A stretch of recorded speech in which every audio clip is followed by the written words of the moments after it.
ಆತ್ಮೀಯ ಸ್ನೇಹಿತರೆ, ತಮ್ಮೆಲ್ಲರಿಗೂ ಕೂಡ ಈ ಒಂದು ಗ್ರಾಮ ಆಡಳಿತ ಅಧಿಕಾರಿಯ ಅಂತಿಮ ಆಯ್ಕೆ ಪಟ್ಟಿ ಯಾವಾಗ ಅಂತಕ್ಕಂಥ ವಿಡಿಯೋದ ಮಾಹಿತಿಗಾಗಿ ತಮಗೆ ಸ್ವಾಗತ.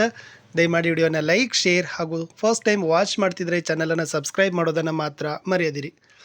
ಯಾರೆಲ್ಲ ಗ್ರಾಮ ಆಡಳಿತ ಅಧಿಕಾರಿ ಪರೀಕ್ಷೆಗೆ ಬರೆದು ರಿಸಲ್ಟ್ಗಾಗಿ ವೆಯ್ಟ್ ಮಾಡ್ತಾ ಇದ್ರಿ, ನಿಮ್ಮ ರಿಸಲ್ಟ್ ಆಲ್ರೆಡಿ ಏನಾಗದಪ್ಪ ಅಂದ್ರೆ ಪ್ರಕಟಣೆ ಪಡಿಸಿದ್ದಾರೆ.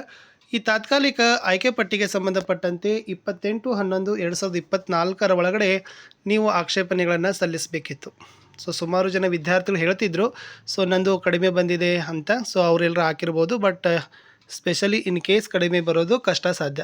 ಏಕೆಂದರೆ ಅವೆಲ್ಲ OMR ಇರ್ತದೆ, ಮ್ಯಾನ್ ಪವರ್ ವರ್ಕ್ ಇರೋದಿಲ್ಲ ಅಲ್ಲಿ, ಎಲ್ಲ ವಿದ್ಯುನ್ಮಾನ OMRಗಳನ್ನಿರೋದ್ರಿಂದ ಖಂಡಿತವಾಗಿ ಏನಾಗಿರ್ತದೆ, ನಿಖರತೆ ಅನ್ನೋದು ಮೌಲ್ಯಮಾಪನದಲ್ಲಿ ಇರ್ತದೆ ಅನ್ನೋದು ಒಂದು.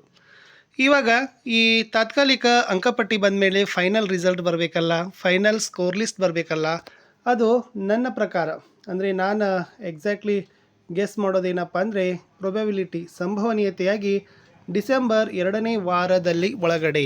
ಓಕೆ, ಭಾಳಷ್ಟು ಇನ್ನೊಂದು 10 to 15 ಡೇಸ್ ಒಳಗಡೆ ನಿಮ್ದು ಏನಾಗ್ತದಪ್ಪ ಅಂದ್ರೆ ಫೈನಲ್ ಸ್ಕೋರ್ ಲಿಸ್ಟ್ ಬರ್ತದೆ.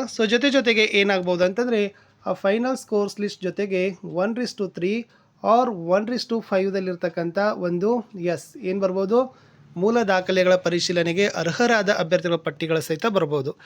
ಎರಡನ್ನೂ ಕೂಡ ನಾವು ಎಕ್ಸ್ಪೆಕ್ಟ್ ಮಾಡೋಣ. ಒಂದು ಮೂಲ ದಾಖಲೆಗಳ ಪರಿಶೀಲನೆಗೆ ಆಯ್ಕೆಯಾಗ್ತಕ್ಕಂಥ ಅಭ್ಯರ್ಥಿಗಳ ಪಟ್ಟಿ, ಜೊತೆಗೆ ಈ ಒಂದು ಫೈನಲ್ ಸ್ಕೋರ್ ಲಿಸ್ಟ್ಗೆ ಸಹಿತ ಡಿಸೆಂಬರ್ 2ನೇ ವಾರದ ಆಸುಪಾಸಿನಲ್ಲಿ, ಹೆಚ್ಚು ಕಡಿಮೆ ಡಿಸೆಂಬರ್ 2ನೇ ವೀಕದ ಅಂದರೆ ಇನ್ನೊಂದು 15 to 20 ಡೇಸ್ ಒಳಗಡೆ ಇದೇನಾಗ್ತದಪ್ಪ ಅಂದರೆ ಕ್ಲಿಯರಾಗಿ ನಿಮ್ಮದೇ ಮುಗಿಸ್ತಾರೆ. ಇಷ್ಟು ನಾನು ಏನು ಮಾಡಬೇಕಾಗಿತ್ತು, ನಿಮಗೆ ಮಾಹಿತಿಯನ್ನು ಕೊಡಬೇಕಾಗಿತ್ತು. ಅಂತೂ ಇಂತೂ ಯಾರ್ದೆಲ್ಲ ರಿಸಲ್ಟ್ ಚೆನ್ನಾಗಾಗಿದೆಯಲ್ಲ, ತುಂಬ ಚೆನ್ನಾಗಿ ಎಫರ್ಟ್ಗಳನ್ನು ಹಾಕಿ ತಾವೆಲ್ಲರೂ ಕೂಡ ಪರೀಕ್ಷೆಗಳನ್ನು ಬರೆದಿದ್ದೀರಿ. ಓಕೆ, ಆ ಪರೀಕ್ಷೆಗಳ ಬರೆದಿರ್ತಕ್ಕಂಥ ಸಾರ್ಥಕತೆಯ ಮೇರೆಗೆ ಕೂಡ ಏನಾಗ್ತದಪ್ಪ ಅಂದ್ರೆ ನಿಮ್ಮ ರಿಸಲ್ಟು ಕೂಡ ಚೆನ್ನಾಗಿ ಬರಬೇಕಾಗಿರ್ತಕ್ಕಂಥದ್ದು ಒಂದು. ಯಾರೆಲ್ಲ ಎಲಿಜಿಬಲ್ ಆಗಿದ್ರಲ್ಲ 70 ಅಬೌವ್, ತಾವೆಲ್ಲರೂ ಕೂಡ ಇನ್ನೊಂದಿಷ್ಟು ಖಾತ್ರಿ ಆಗಬೇಕು. ಯಾಕಂದರೆ ಮೂಲ ದಾಖಲೆಗಳ ಪರಿಶೀಲನೆಗೆ ಆಯ್ಕೆ ಪಟ್ಟಿಯಲ್ಲಿ ಹೆಸರು ಬರ್ತದೆ ಇಲ್ಲೋ ಅನ್ನೋದನ್ನು ನೋಡಬೇಕು. ಅಪ್ರಾಕ್ಸಿಮೇಟ್ಲಿ 15 to 20 ಡಿಸೆಂಬರ್, 15ರಿಂದ 20ನೇ ತಾರೀಕಿನ ಡಿಸೆಂಬರ್ನ ಆಸುಪಾಸಿನಲ್ಲಿ ನಿಮ್ಮ ಫೈನಲ್ ಸ್ಕೋರ್ ಲಿಸ್ಟ್ ಜೊತೆಗೆ ಡಾಕ್ಯುಮೆಂಟ್ ವೆರಿಫಿಕೇಷನ್ಗೆ ಎಲಿಜಿಬಲ್ ಆಗ್ತಕ್ಕಂಥ ವಿದ್ಯಾರ್ಥಿಗಳ ಪಟ್ಟಿ ಬರ್ತಕ್ಕಂಥ ಸಾಧ್ಯತೆ ತುಂಬಾ ಇದೆ. ಹಾಗಾದರೆ ಮತ್ತೆ ನಾನು ಹೊಸದೊಂದು ಅಪ್ಡೇಟ್ದೊಂದಿಗೆ ಸಿಗ್ತೀನಿ. ಇಲ್ಲಿಯವರೆಗೆ ವಿಡಿಯೋನ ವೀಕ್ಷಿಸಿದ್ದಕ್ಕಾಗಿ ಧನ್ಯವಾದಗಳು. ಸಿಗುವ ಹೊಸ ವಿಡಿಯೋದಲ್ಲಿ. ಅಂಟಿಲ್ ಟೇಕ್ ಕೇರ್, ಬಾಯ್.